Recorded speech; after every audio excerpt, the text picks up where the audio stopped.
Mais moi, je comprends pas. Papa Mouyombe gauche.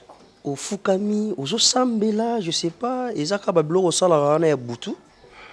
Ah, ndeko. Soko kutikana Fukami. Nazo sambela solo. Pote nzambe ayoka lusambo nga.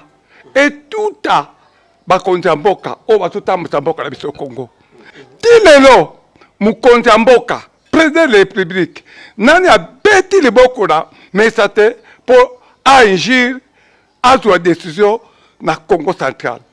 Tilelo gouverneur na biso Eli azaka na suspension. Yango wana ndeko okuta ngai awa nazosambela.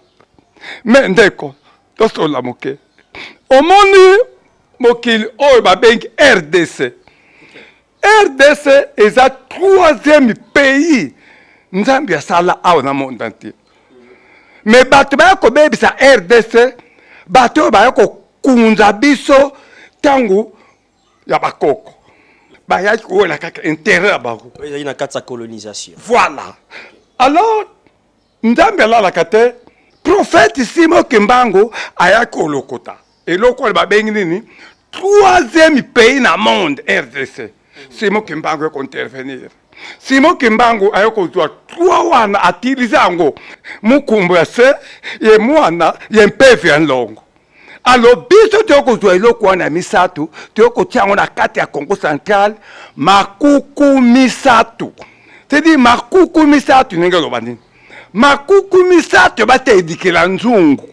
C'est-à-dire soki otie briki misatu, nzungu ikoko fwanda. Soki otie mabanga misatu, otie nzungu etelemi. Yango nde esimbaka Congo Central. Et puis, kombo bengi Congo. Nzambi asala Congo misatu.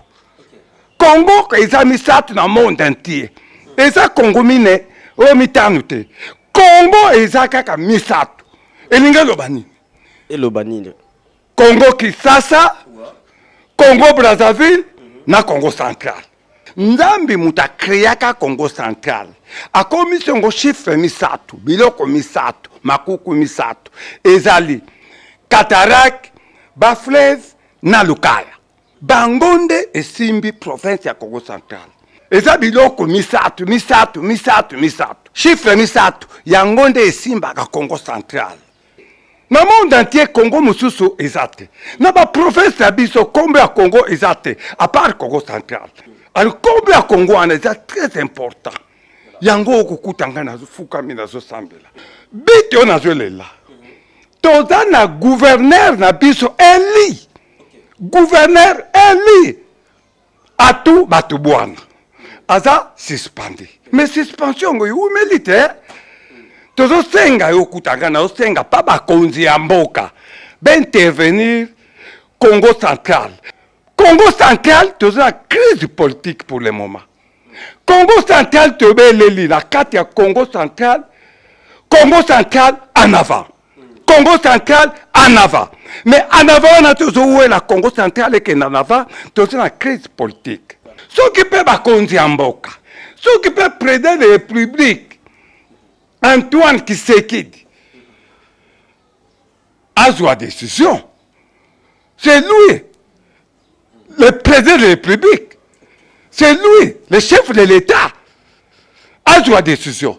Ce qu'a Moniki, gouverneur a dit Eli, qui sera en suspension, ou bien décision ni na kozwa, a joué gouverneur Moussoussou, a tient na Congo Central, pour te Congo Central, et qu'il ne liboso. Mon cher, nazali cadre munene na RDC.